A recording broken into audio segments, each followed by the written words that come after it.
think that that's the most exercise that I've done in probably like the past 4 years, because normally I like to stay indoors and eat pizza, but today I'm just prepping for all of those extra calories that I'm going to be eating, because this morning I woke up and I was like, what do I want for breakfast? I think I'm going to have a chocolate chip cookie. So I did. And then for lunch I was thinking, well, what do I want to eat for lunch? And I was like, maybe I should just have a bowl of ice cream because it's kind of hot inside right now. And so I did. And then getting ready for dinner, I was thinking, and I was like, what do I want to have? I really want some cake. But my cooking skills, they're not that great. And so I wanted to try something that wouldn't take too long. Welcome back to Pandemonium. My name is Wednesday, and today I'm going to be catering a mug cake. You guys are going to join me and Andy today on our adventure to make a chocolate mug cake. Let's get to it. First things first, time to wash off all the sin. Okay, here is a 1/4 cup of flour. The tough thing about flour is you end up getting it all over yourself. See, Andy has a little bit extra flour. It's okay. He looks attractive in anything, right? Here is a 1/4 cup of sugar. I'm going to measure out 2 tablespoons of regular cocoa powder.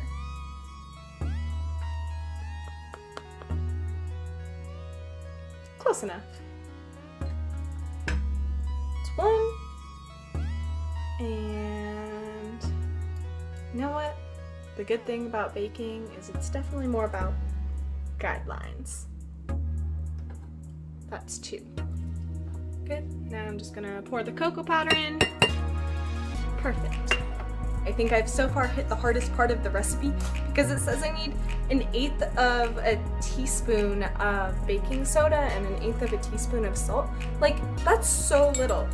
Because if that's, you know, a normal teaspoon, this is saying it's 1/4 of a teaspoon. I think it's lying.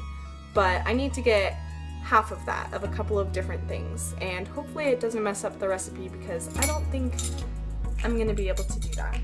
Call me incapable Wednesday. But, you know, it's not totally full. This should be good, right? And then some salt. Like me. I don't know.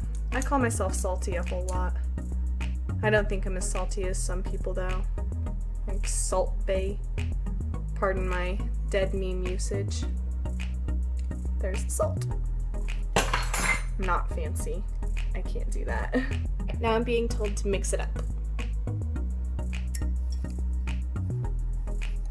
It looks like a mosh pit in there. Here's where it gets funky. I don't drink milk, so I'm gonna be using almond milk instead. We'll see if it messes things up. We're going on a vlog adventure to the sink and back in order to get 1 tablespoon of water. Don't mind me not cleaning out the spoon. I'm gonna add 1/4 of a teaspoon of vanilla extract and then good to mix. That was definitely more than 1/4 of a teaspoon of vanilla, but what can you do? Guess I'm just gonna get lit. I feel like vanilla is the lie of all baking because it just smells so good, and then you're like, this smells so good, I have to try some, and then you're like, my life is a lie. Vanilla tastes nothing like it smells. It is absolutely disgusting. Negative 666 out of 10. I would not recommend having just straight vanilla. Okay, well, the batter tastes good at least, if nothing else.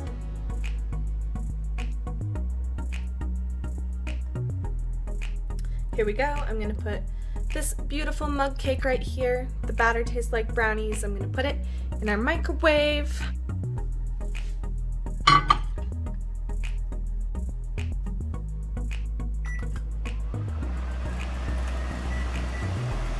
It's halftime, everybody, so I'm going to get creative, which is something you should never do when I'm in the kitchen.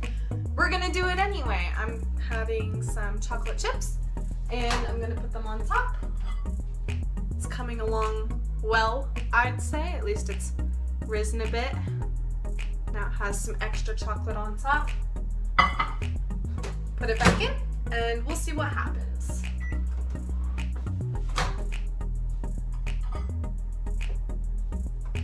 we Gucci. So from my perspective right now, it's ugly. It doesn't look good, but I'm going to see what it tastes like after I give it just a minute to cool off, so I don't scald my mouth. Like, I know, it's not good. Gotta blow on it.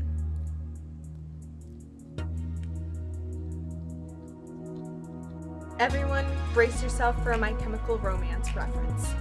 This was as hot as hell in Mama, and it was delicious. I feel like it shouldn't just be called a chocolate mug cake. It should be like a lava chocolate mug cake, because it was so good, it was so hot, and it was so like squishy and moist. I know y'all hate that word, but that's okay. It was so good. On a scale of how easy it was to bake compared to how the recipe said it was, I would actually say it was spot on, and I would give this recipe 10 out of 10. Like, that was a solid recipe right there.